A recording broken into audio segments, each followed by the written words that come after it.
Hey everybody, welcome to episode 12, which makes it week 12. By my math, the day after you guys see this, that Thursday will be 200 days of COVID livin, which is what I'm calling it because it keeps changing. For me, it has meant mostly quarantine and isolation and that kind of thing. And, it's weird to do something for 200 days and feel like you're still figuring it out. But I do feel like we're figuring it out. My ear's feeling quite a bit better. Thank you guys for the kind words last week. It's not quite fixed yet, but it's on the way. The process was really something. That's a real long story that ends with them sort of prescribing the wrong thing and giving me the wrong thing, and then I called them to say it's the wrong thing because I have a lot of experience with this, and then they said, no, it's the right thing, take it anyways. And I said, okay. And then I took it, and then they called back and said it was the wrong thing, and you took double the dose of what you were supposed to take, and thank God it wasn't like a heart medicine or something because you could have died. Mondays, am I right?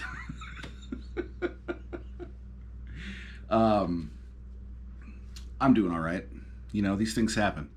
My wife is furious because, if that was any other kind of medication, I, could have had real problems. Luckily, it was just an antibiotic and I was fine. But she has this weird thing. I think it's like a wife thing where if someone almost kills me, she gets upset. I don't have that with myself. I just kind of roll with the punches because I'm cool. But I'm doing okay. Being at the doctor so many times last week between the Madison specialist and then the ear doctor, that was kind of stressful because in your head you sort of think like, well, global pandemic, I probably shouldn't go where the sick people go. But then when you do go, you realize it feels like one of the safer places to be because you're surrounded by professionals, of course, and they do a real good job of checking before you come in and making sure everyone that comes in is healthy and stuff. And I'm sure there's some weird joke to be made about having to prove that you're healthy enough to go to the doctor. But but that was stressful, and we figured it out. It was okay. Same with our little guy Oliver. For those of you that don't know, we have an 11-year-old named Oliver, and he's schooling from home. He's not homeschooling because we're not teaching him anything. And he's not wearing a floor-length denim skirt.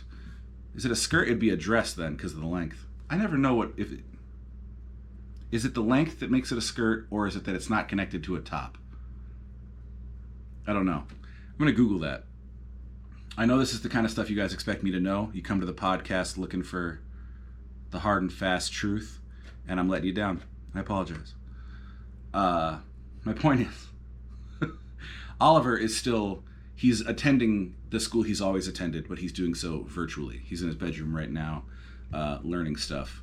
We hope. I don't know. But he's doing great, and his teachers are phenomenal, and the system that has sprouted up around kids in this time has been really great. If you're watching this and you have kids, you're probably cool because you're watching this. But if you need to be told, I'm telling you, go easy on these teachers. They're having a time. But we feel very fortunate. Oliver has great teachers, and he's taken to the online learning really well. So that's going good. And it's just one less thing we have to... It's nice checking stuff off the list, we know how to do that now. Like now I can say we know how to go to the doctor during COVID. We know how to educate our kid during COVID. And I've this whole time been figuring out how to make stuff during COVID, how to put out records. And I released my first book during COVID. I started this podcast during COVID. And it's been an interesting process for sure. What has helped me, I think, because people keep sending me these "the sky is falling" type articles, and I'm not saying the sky's not loose for sure. Like, it's rattling around up there.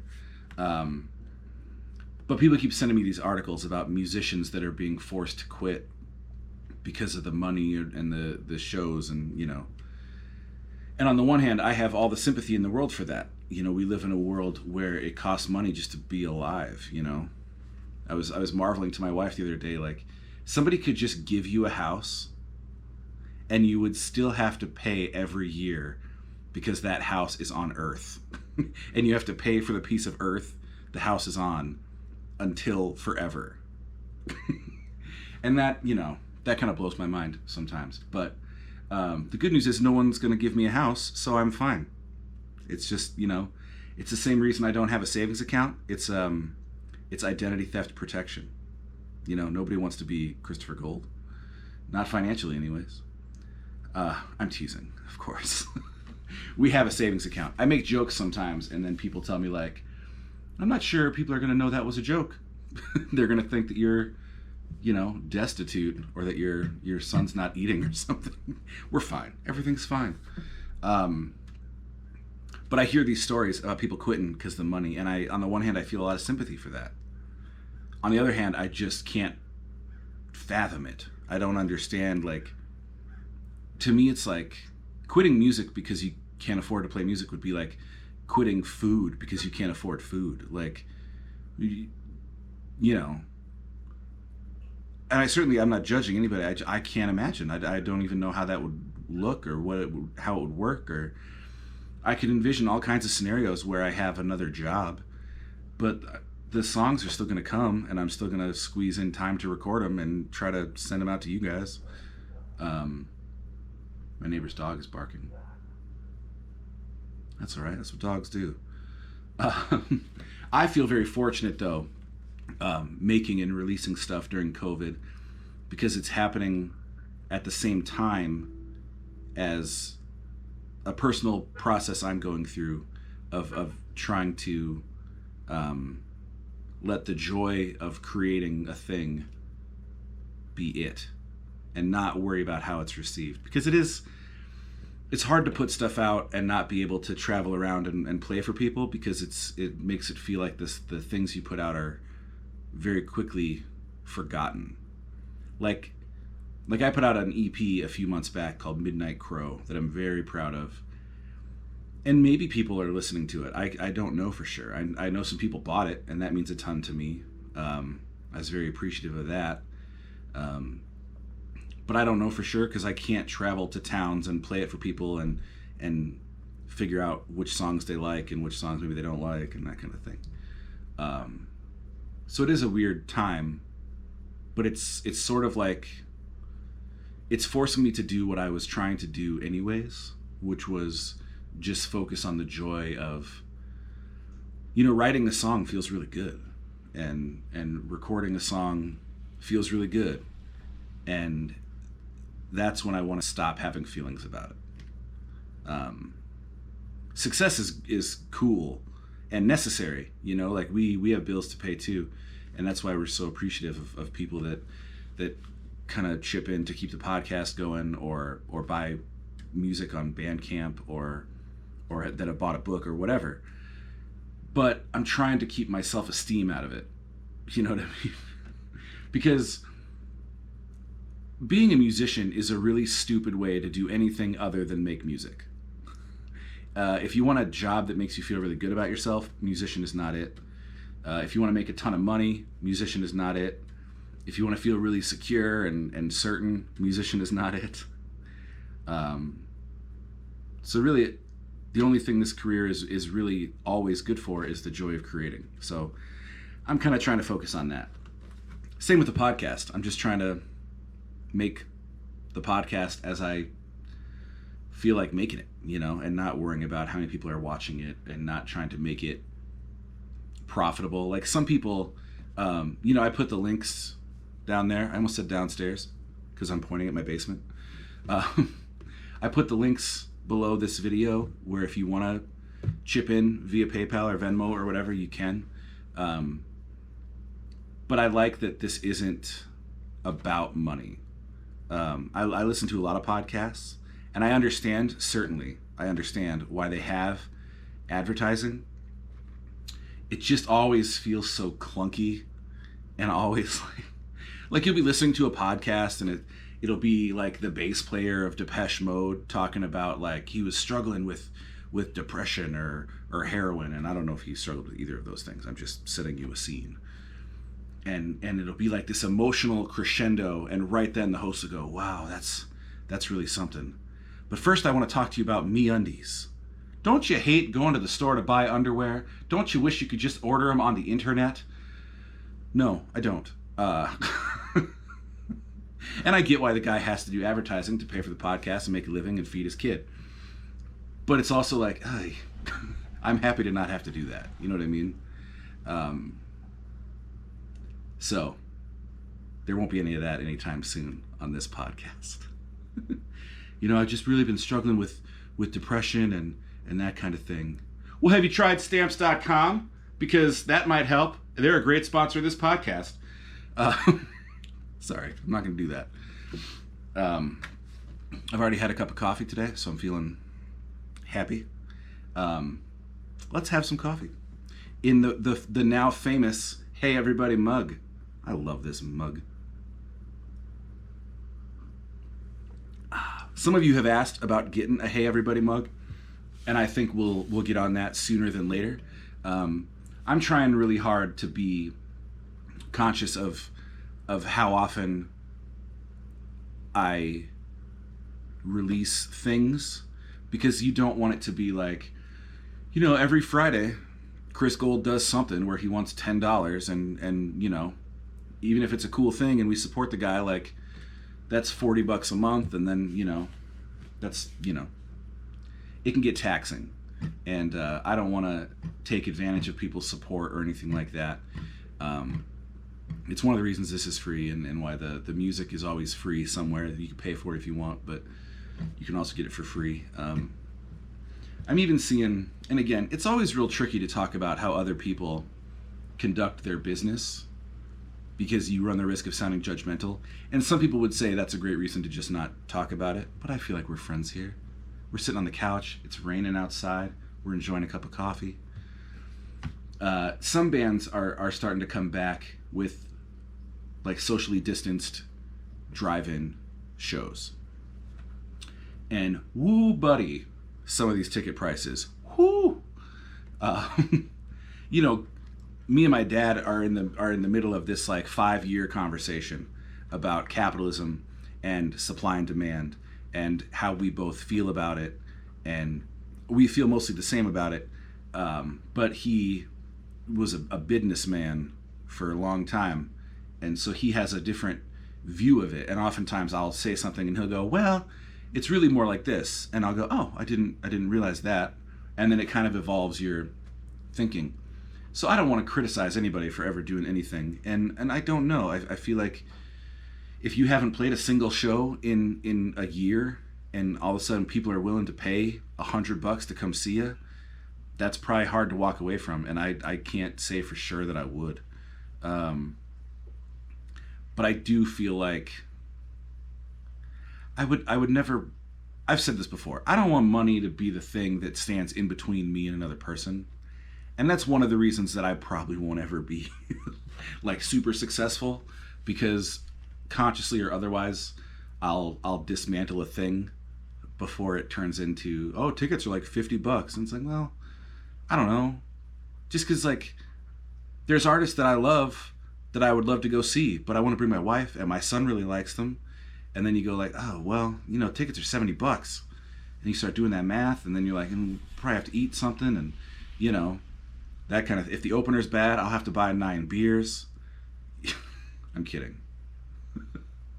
I feel weird making jokes on the podcast, because usually when I make jokes, I can hear people laugh. And if they don't laugh and I can tell they took it seriously, then I sort of work my way around that. And I have no idea if you guys are at home going, 9 beers? That seems like a lot of beers. Is his child safe if he's drinking 9 beers? I assure you, everything's fine. I drink too much coffee, but everything's fine. So yeah, I've found that the easiest thing for me, rather than try to, sometimes I just choose to abstain if something feels really, really complicated. Like, Like I could totally see how you could feel justified in charging $100 for a ticket to a show. And if that's what it's worth and people are paying it, like, why shouldn't you get to make that money and that kind of thing? And then on the other hand, I see like, well, a lot of your real true blue fans are not going to be able to afford that. And then who are you going to end up playing to? Like, I have the Shine a Light documentary concert, Scorsese, Rolling Stones thing, and it's great, but you look at that crowd and you're like, are you guys digging this? Are you guys having fun playing for a bunch of 80-year-old people sat on a cushion? Like, I mean, I love a good cushion.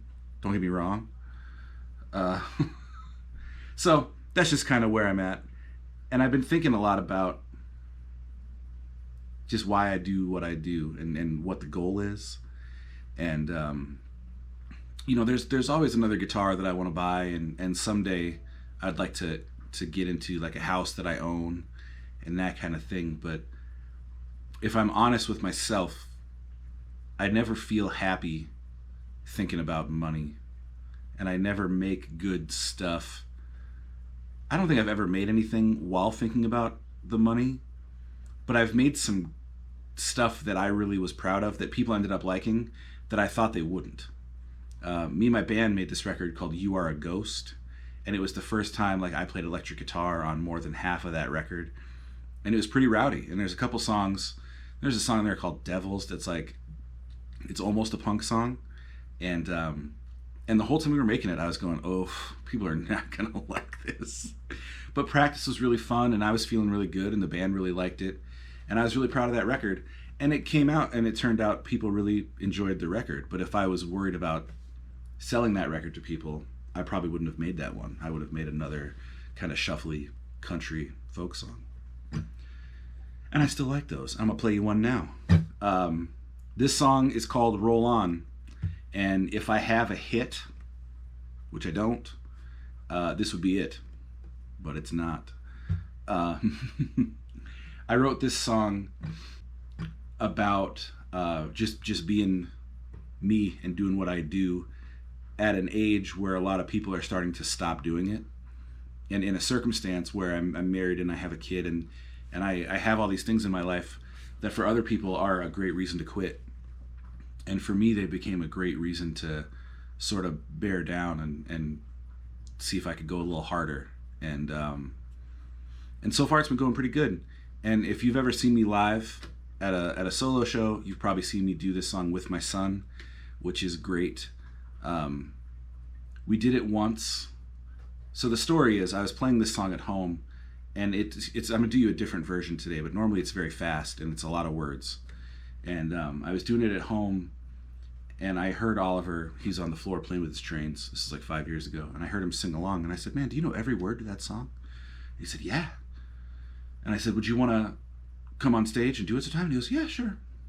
So he came on stage, and he did it, and it was fun, and it was cute, and it was great. And then at the next show, I did it by myself because I was a little worried about looking hokey, or like it was a shtick, or he's using his kid because everyone thinks the kid's cute, and meh. And maybe even a part of me was going like, people were so focused on how cute that was that maybe they weren't focused on the other songs. And I don't know, ego's a weird thing, but it's there. So I didn't bring him up for that one. And afterwards, I was putting my guitar away, and he comes walking up to me, and he's like 6 or 7 maybe, and he's upset. I could tell, like, he's upset. He's mad at me. And I go, what's the matter, buddy? And he just goes, what the hell? And I went, what? And he goes, why aren't we doing our song together? And I said, oh, I didn't realize you'd want to do it again. He goes, yes, of course I want to do it again. And I started thinking that, if I was in any other business and he showed any kind of interest in it, I would teach him how to, if I was a carpenter, he'd be out in the garage with me right now, and we'd be sawing something or whatever carpenters do to stuff. So ever since then, he's come on stage and he does this song with me. And the great crescendo of our journey playing this song together was we played at a festival here in town called Mile of Music. That's a ton of fun. And we played the song together, and it was great. And the next day, I start getting text messages like, hey man, you're on the front page of the newspaper. And I was like, that's cool. I want to try to get a copy of that, which was hard to do because I don't know if you've ever tried to get a newspaper. Where are they? I just don't know. I miss newspapers.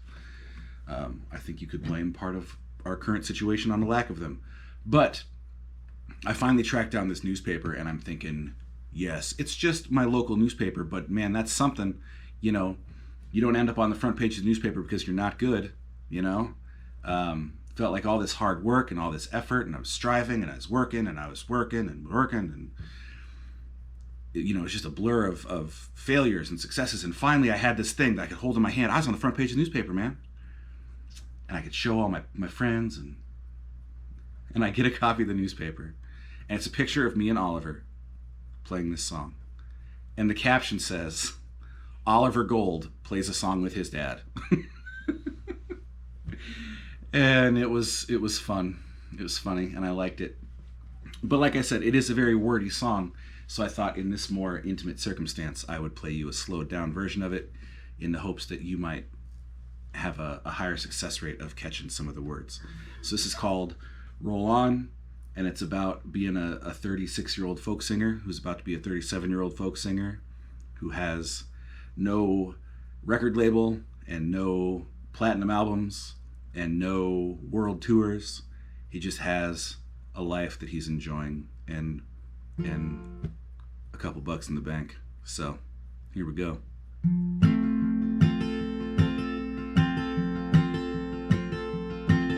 Go find you a love. Don't worry about the money. Just go find you a love that makes you wanna live.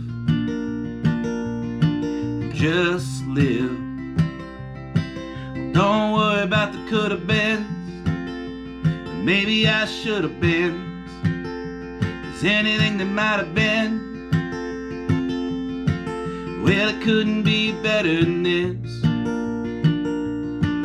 Right here, it's all we have, it's all we need. It's the only thing that ever come with a guarantee. It'll get easier, let's just let it roll on till the wheels fall off. A little late night romance, a quick trip, a slow dance, some hotel living, and a free tab for the band. But just me and you. It's one song about losing, and two more about leaving, five more about the past, and all the rest about forever with you. Forever with you. It's all we have, it's all we need. It's the only thing that ever come with a guarantee. It'll get easier, let's just let it roll on till the wheels fall off. All the unwanted advice that hey, you better think twice, and that maybe it's time for you to find a 9 to 5s. We'll leave them at home with every nightmare and long stare, every boy you're going nowhere. We'll be in the wind and we know right where they're gonna be, 'cause they'll still be here. It's all we have, it's all we need. It's the only thing that ever come with a guarantee. It'll get easier, let's just let it roll on till the wheels fall off. It'll be easier if we just let it roll on till the wheels fall off.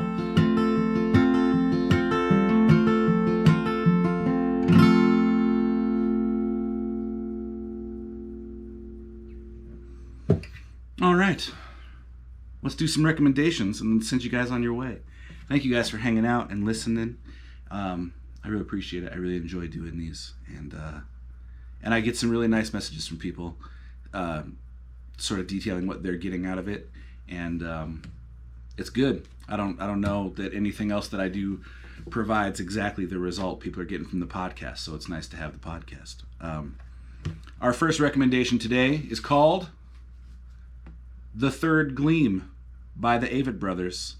This is the third in a series of EPs that are mostly acoustic and quieter for them and that kind of thing. I love this version of them. I love all the versions of them, but the sort of quiet, intimate, smaller version of them, where the lyrics can really come out. I love that. And that really comes in handy on some of these songs. Victory is a great song. I Should Have Spent the Day with My Family is a great song, especially if what you're seeing on the news is starting to get to you and you need a way to take a break and recalibrate. And then there's a song in here called Untitled No. 4 that I heard a live version of years ago and I love. And if this podcast had a theme song, it would be Untitled No. 4 by the Avett Brothers. So check it out. Longtime fan. Next, we have this record by a gentleman named Benjamin Gibbard. This record is called Former Lives. Ben Gibbard, he said he just went by Benjamin because it looked better on the cover, but we can call him Ben. Ben Gibbard is a singer for a band called Death Cab for Cutie that I'm a big, longtime fan of. He did a project called The Postal Service that I love, and this is his solo record. It's basically his only solo record. He has a second one, but that record is a cover of a full album by a band called Teenage Fan Club. So this is the only Benjamin Gibbard full-length solo album with Benjamin Gibbard songs on it, and it's wonderful. His voice has a clarity to it that I really have been enjoying lately. I've been watching a lot of like live sessions and that kind of thing. And this record, it has some great songs on it, like Broken Yoke in a Western Sky, but Teardrop Windows was the first one I heard, and it's great and it's clever. There's a real funny music video that I'll put down there. But the song itself is it's written from the perspective of what was the tallest building in Seattle until they built a taller one. And this building goes through the process of feeling sad and lonely and jealous and all that kind of stuff. And I just thought conceptually that was great. I love a song where someone tells you what it's about and you're like, that sounds bad. And then you listen to it and you're like, oh, that's genius. So, Former Lives by Benjamin Gibbard. And then finally, we've talked about David Foster Wallace a couple times in a limited capacity because cards on the table. I really only know two things. One is This Is Water, and the other is this movie, which is called The End of the Tour, and it stars Jason Segel as David Foster Wallace and Jesse Eisenberg as a guy named David Lipsky, who was a writer, and he rode around with David Foster Wallace on the very end of his Infinite Jest book tour and interviewed him for Rolling Stone. And I don't think the interview ever got published, but they had all these tapes, like days and days worth of tapes of these two dudes just driving around in a car. And eventually they made it into this movie, and I love it. It's great. It's quiet. Nothing explodes, and there's no boobs in it or anything. So I don't think a lot of people have heard about it, but it's great. I really love it. It's really conversational, and it's a really good look at basically David Lipsky wants the life that David Foster Wallace has, and David Foster Wallace has it and is unhappy. So it's sort of like they're the same guy talking to themselves across time. Like David Lipsky is looking at David Foster Wallace as what he hopes he'll be, and David Foster Wallace is looking back at David Lipsky as though he's a younger version of himself, saying like, be careful, because it's not everything you think it's going to be. It's not going to solve every problem you think it's going to solve. And it's phenomenal. I watch it when I'm sick for some reason. Every time I get sick, I lay on the couch and I put this movie in. And maybe I'll watch it today. I won't. I say that I will, and I want to, but I got to edit a podcast. By edit, I of course mean just add pictures. I obviously don't edit these. If you've seen any of them, you know. So that'll do it. have a fun announcement next week about a release. And yeah, if you guys want a mug, let me know. And if enough people say like, oh, I want a mug, we'll get that done. That's it. I hope you guys are doing good. I hope you guys are enjoying the weather lately. I actually have been. I like the kind of cooler, rainier stuff. Thank you guys for being here. Thank you for listening. Thank you for your support. If you want to check out some music, you can go to christophergold.bandcamp.com or just christophergold.com, and you can listen to it for free. You can buy it if you want to. And yeah, thanks a lot. I hope you guys are feeling good. I'm feeling good. And don't forget to register to vote. You can go to headcount.org. If you're not registered to vote, get registered to vote. And I'm not going to tell you who to vote for, but vote for Biden. All right. What do you guys think I thought? Look at me. Come on. It's not a surprise. It's like when the Duck Dynasty guy, Bill Burr, he's a comedian I like. He has this bit where he goes, what did you think that he thought? Why were you so surprised? I'm rambling now. And I'm sorry. I love you guys. I'll talk to you real soon. Take care of yourselves. Take care of somebody else. And we'll see you next week. Bye.